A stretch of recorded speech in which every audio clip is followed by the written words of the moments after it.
Y mucho de nuestra habla cotidiana tiene, no nos damos cuenta, pero tiene muchísimo de, por ejemplo, en el caso de la lengua náhuatl, ¿no? Y el maya y el purépecha, en fin. O sea, cuando tú dices, por ejemplo, oye, mi cuate va a traer un mecate, estás hablando casi en náhuatl. Mi cuate es coat, es la pareja, el amigo, ¿no? Y mecate, el mecate, la soga, ¿no?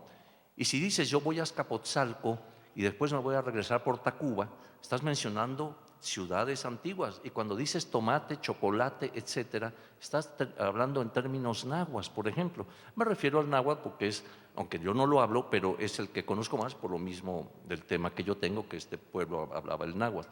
Entonces, en pocas palabras, es importantísimo conocer esto y que lo conozcan las nuevas generaciones para que sepan lo que hubo, para que sepan en dónde están parados y para que preparen mejor el futuro. Aquí hay Sí. dos preguntas acá abajo, por favor. Gracias. Primeramente, felicitarlo por su brillante exposición, maestro. En noticias recientes he informado que en la Casa de las Ajaracas, justo muy cerca donde se encontró Tlaltecutli, hay vestigios de un árbol que probablemente era un poste relacionado con estas veintenas famosas.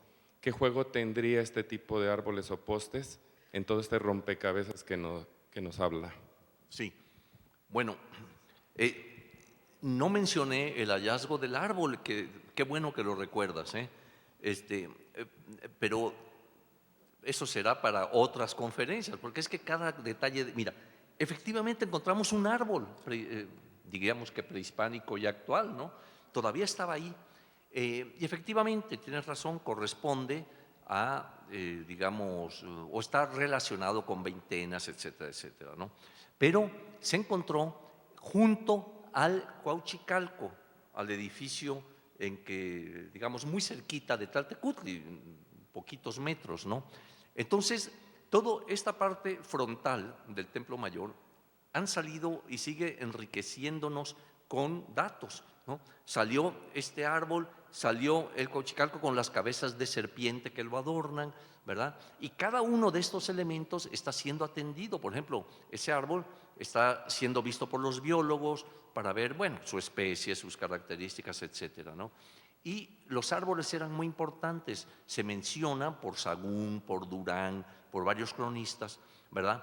Como inclusive en ciertas fiestas cortaban un gran árbol, un gran palo y lo clavaban. O sea, hay toda una relación con estos elementos, ¿no? Y entonces ese árbol, pues sí, esperamos que ya en breve tener más elementos y sobre todo, claro, hay que conservarlo, entonces hay que aplicar toda una serie de cosas, de productos y todo para que no se nos vaya a deshacer. Afortunadamente la restauración avanza mucho y ya prevé poder conservar estas piezas, ¿no? Aquí había dos preguntas, por favor. Maestro, buenas noches. He leído con mucho placer el libro que publicó ahora en el Fondo de Cultura, que es Esculturas del Pueblo Mexica, y lo he escuchado como todos con gran placer, con gran gusto, y pienso en esta idea que es el leitmotiv más o menos de este libro, en donde se señala el asunto de mito y realidad. Me gustaría que nos comentara cómo esto se muestra o se percibe, en su opinión, cómo se entremezclan mito y realidad, o cómo lo ve usted este asunto de que nos va diciendo que se entremezcla el mito y la realidad y cómo es difícil de disociar. En ese sentido es la pregunta. Sí, bueno, ya precisamente en la charla habíamos visto cómo el mito va muy unido, muy relacionado, digamos, y se marca o se expresa a través de esculturas, de edificios, etcétera, etcétera, ¿no? Entonces, en ese libro que tú mencionas, que es Escultura Monumental Mexica, ahí viene Tlaltecutli, y ahí viene muy detallado lo que significa, lo que simboliza y demás, pero también viene la Piedra del Sol, también viene Coyolxauhqui, viene el Acuatlicue y viene la Piedra de Tizoc también. O sea, son grandes monumentos mexicas, cada uno curiosamente con su simbolismo específico. Por ejemplo, la Piedra de Tizoc es una piedra conmemorativa de los triunfos de ese gobernante, ¿no? Entonces, podemos ver que en realidad es digamos, representa al sol en su parte de arriba, pero tiene los triunfos de los gobernantes, o sea, es enaltecer la figura del Tlatoani, lo que siempre ocurre, ¿no? El gobernante que quiere a fuerzas continuar, aunque esté muerto, pero ya con sus triunfos, sus cosas, ¿no? Pero las otras son muy simbólicas, ¿no? Y bueno, ya platiqué precisamente de esos símbolos y de esos mitos y todo, ¿no?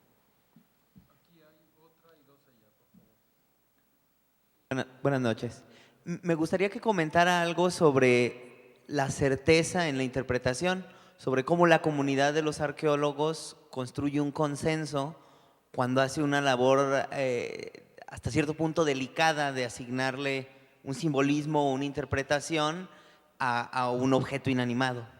Sí.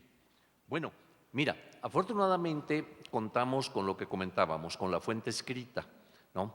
Entonces, con la fuente escrita y el dato arqueológico puedes ir viendo toda una serie de significados y de simbolismos, ¿no? Y eso es, digamos, como trabaja en general el arqueólogo que se dedica a la última etapa del mundo prehispánico, tiene que acudir a la fuente y al dato arqueológico. Los arqueólogos que se dedican a épocas más tempranas nada más tienen el dato arqueológico, ¿no? Que de por sí tiene bastante información, ¿no? Porque el dato arqueológico no es solo, por ejemplo, una piedra, es todo el contexto que la acompaña, ¿no?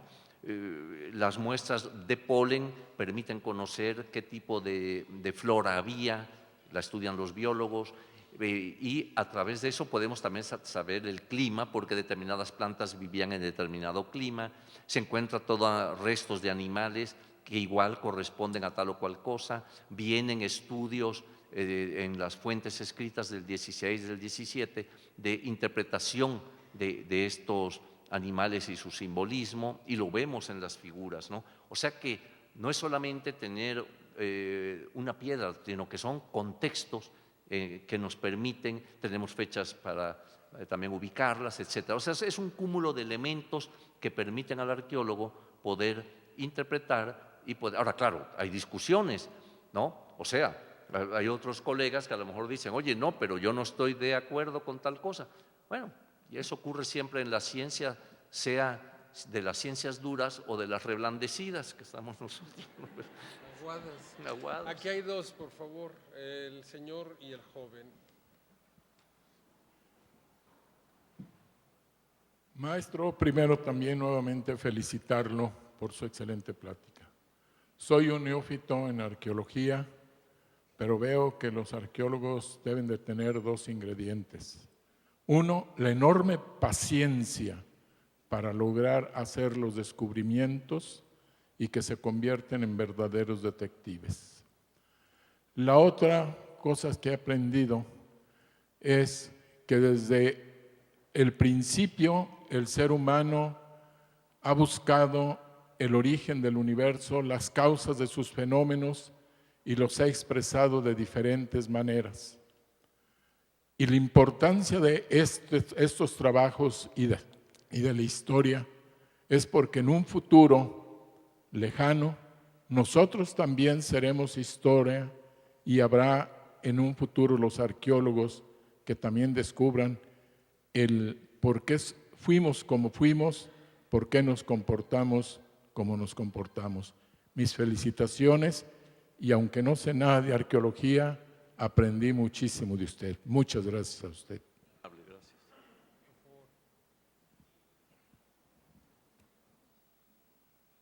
Ahí el joven. Buenas tardes. Mi nombre es Xocoyotzi Cuauhtlatua. Naja ni Tlatua Masehuatlatoli, Náhuatl. Quiero reconocer el trabajo de la arqueología, porque gracias a la arqueología se ha reconstruido varios sitios arqueológicos en el país, los sitios sagrados, pero también quiero recalcar que la arqueología y la ley del Estado sigue desde la invasión. Se destruyó el Templo Mayor. El Templo Mayor no está en la antigüedad, está en el presente, porque seguimos nosotros, los mexicayos, los mexicas, los nahuas, las comunidades náhuatl. Aquí estamos.